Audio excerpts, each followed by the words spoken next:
about to get Hey, Ellen. Hey, Chris. Guess where we are? Where? The Columbus Convention Center, Of course. downtown Columbus, Ohio, for the 2011 OFA Short Course. Didn't you wonder why there were so many people and so I many? wondered, yeah, who all these people were. It just appeared.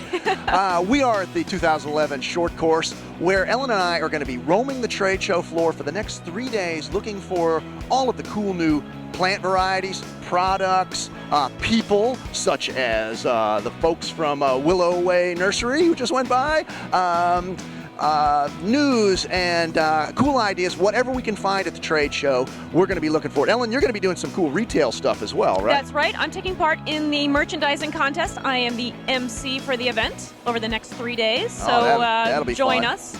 And meanwhile, Jen Zerko, videographer extraordinaire, is way up high showing you what the show looks like. We're just going to cover a little bit of it, but we'll see what kind of cool stuff we can find and bring it right back to you. Let's go check it out, Let's Ellen. go. All right. Oh, look, there's something now. Hey, Ellen, I found something to go along with your fairy garden trend, and that is delivery systems for fairy garden plants. These are from Heritage Greenhouse products. Perfect for those small little plants. Really nice, and I bet you could get a lot of these on a semi as well. No, we're playing around. These are fun little racks, but they're to illustrate the full-size racks you can get from Heritage Greenhouse products in all kinds of colors as well. What do coconuts and flower pots have in common? Well, here's a nut to tell us about it. Tice Millinar. Tice is with Myers Lawn and Garden, and he's going to tell us about this new plantable core pot. Now, Tice, we've seen plantable core pots and fiber pots out there before. What makes this one different? Well, there are a few things. First of all, what we're looking at is a thin wall pot.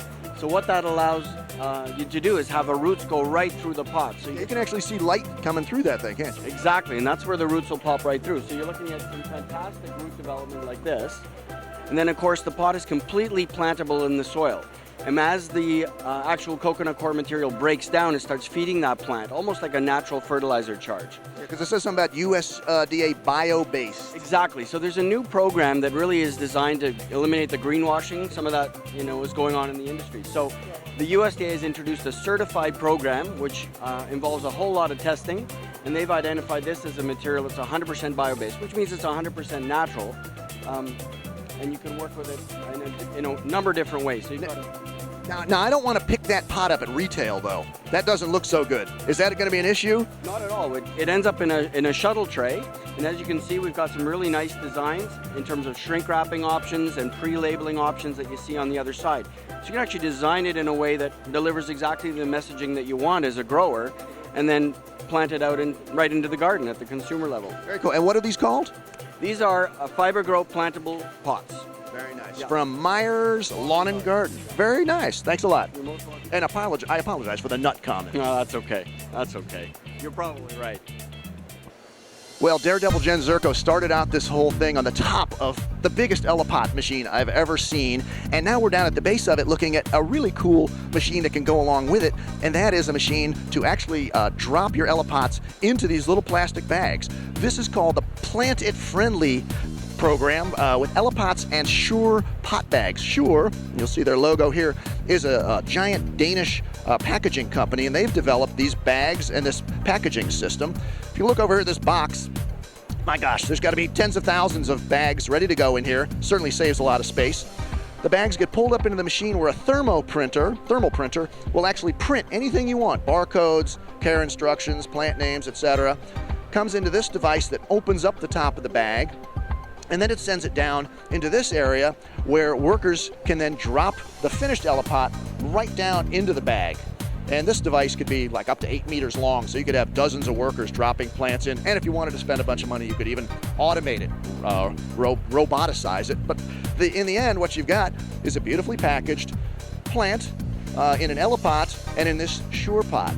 Makes for a great system, especially because you don't have to invest in all that plastic before you've actually sold the plant. Very cool. Well, I'm roaming the show floor, and who do I bump into but my buddy Steve Sissel from 1020 Media. Hey, Steve, how's it going? Well, nice to see you, Chris.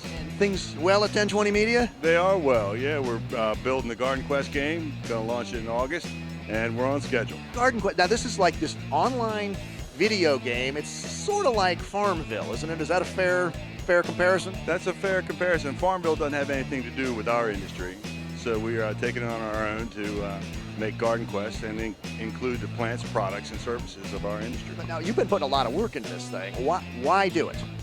Well, you and I both know that we need to engage the consumer, especially the younger audience. And let's see, how many hundreds of millions of people are playing Zynga games? Well, that's our target. That's cool. And you know what else? I mean, this was a tough spring. People may not be in the best mood. This will make them happy. Have some fun out there, right? It will. We've got the Facebook page now for Garden Quest, and we're rolling up on 30,000 fans in advance of the launch. And the feedback we're getting is people want to play with our plants and products. So very cool. we're happy to get And what's the date again? end of August. We'll hold you to it. End of August. Close enough. That Thanks, sounds Steve. good. Appreciate it. Thank you. Hi, folks. Here I am, Ellen Wells, Green Profit Magazine, and I am here with Justin Hancock of Better Homes and Gardens. Good morning. Good morning. And you also have a garden center. I do. Loki's Garden in Van Meter, Iowa. I want to go see it. Oh, great. Can I come? Okay. please. I'm going to ask you a random question. Okay. What do you think about chickens in a garden center? I think chickens are really fun to show people in urban areas that you can actually do it. How about ducks? Don't know about ducks. Rabbits? Love rabbits. Good thing for a garden center. Sure. It's a great way to say, hey, look, they don't have to be our enemy. Oh, that's right. That's because they do eat things. They do eat things. I have pet rabbits, so. Oh, good. Let's see. What else? How about barnyard animals? Other barnyard animals in the garden center?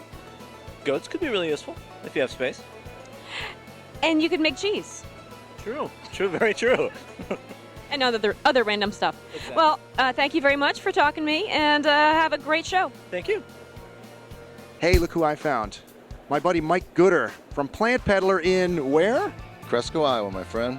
And what's that near? It's in the middle, perfectly in the middle of everything, but it's near nothing, I don't think. Completely in the middle of nowhere. Plant Pedlar is a really renowned young plant and finished plant producer, but you've gotten into vegetables lately. Is that true? Well, you know, you got to try different things. You know, if there's anything that we do in Iowa, we have to think out of the box because we don't live in one. So, yeah, we did. This is our 4th year of doing some veggies. So, and we're not talking young plants to sell to grocery stores. We're talking finished produce, right? No, we do all that stuff, and also we're doing some liners for guys that are doing field production, but I think what you're referring to is more what we do with harvested vegetables from the greenhouse.